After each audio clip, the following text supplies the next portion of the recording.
విధులు బహిష్కరించి ర్యాలీ నిర్వహించిన ప్రాంతీయ వైద్యశాల వైద్యులు కోల్కతాలో జూనియర్ డాక్టర్పై అత్యాచారం చేసి హత్య చేసిన ఘటనకు నిరసనగా ములుగు జిల్లా కేంద్రంలో ప్రభుత్వ ఆసుపత్రి డాక్టర్స్ ఆందోళన చేపట్టారు. ఏరియా హాస్పిటల్ నుండి గాంధీ చౌక్ వరకు ర్యాలీ నిర్వహించి గాంధీ విగ్రహానికి వినతిపత్రం అందజేశారు. నిందితులను శిక్షించాలంటూ డిమాండ్ చేశారు.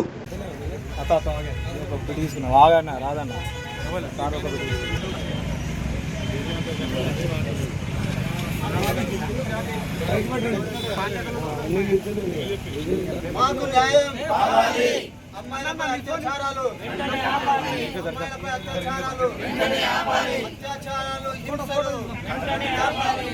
దేశవ్యాప్తంగా అత్యాచారాలు హింసలని శిక్షించాలి. దోషులను వెంటనే శిక్షించాలి. దోషులను వెంటనే శిక్షించాలి. దోషులను వెంటనే.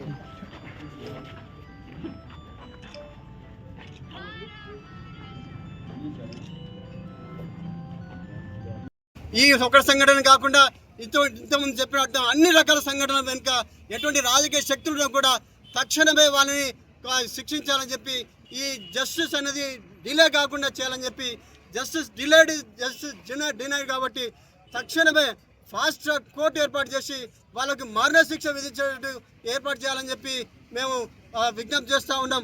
గుజరాత్లో జరిగినట్టు, బిల్కిస్ బాను కేసులో జరిగినట్టు ఈ రాజకీయ పార్టీల అండదండలు ఉండి వాళ్ళను ఒక మంచి ప్రవర్తన గల నేరస్తులుగా గుర్తించి వాళ్ళను 11-12 మందిని విడిపించినట్టు ఇంకా ఏ రాజకీయ నాయకులు ఇటువంటి నేరానికి పాల్పడదని చెప్పి ఈ సందర్భంగా మేమందరం కూడా ముక్త కంఠంతో నిర్వహిస్తున్నాం. Thank you very much. 2వ సంవత్సరము చదువుతున్నటువంటి ఒక వైద్య విద్యార్థినిపై అతి కిరాతకంగా, అతి అరాచకంగా, ఒక మృగాన్ని చంపినట్టు అతి కిరాతకంగా అత్యాచారం చేసి హత్య చేశారు. ఇది ప్రతి ఒక్కరూ, వైద్యులు డాక్టర్లనే కాదు, ప్రతి ఒక్కరూ ఖండించవలసిన విషయం. ప్రతి ఒక్కరూ పోరాడి అసలు అత్యాచారం, హత్యలో నిందితులను వెంటనే శిక్షించాలని ప్రతి ఒక్కరూ రావాలి, రోడ్డుపైకి రావాలి, వాళ్ళ వాయిస్ వినిపించాలి.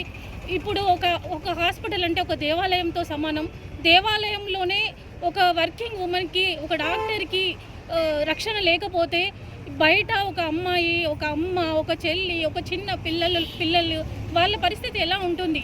ప్రతి ఒక్కరం మనము ఈ అత్యాచారాలను ఖండిద్దాము. ఈ అత్యాచారం చేసిన ఎవరైనా సరే, ఈ సంఘటనే కాదు, ఇప్పుడు ఊళ్ళో ప్రతి ఒక్క ప్లేస్లో జరుగుతున్నాయి.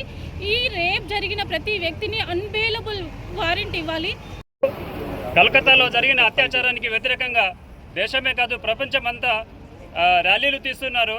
వైద్యులు వాళ్ళ ఓపీ సేవలు కూడా బంద్ చేసి, ఎమర్జెన్సీలు కాకుండా ఓపీ సేవలు బంద్ చేసి కూడా అందరూ ఒక్క వాయిస్గా వినపడుతుంది, ఒక గొంతుకలాగా ఈరోజు కదిలారు.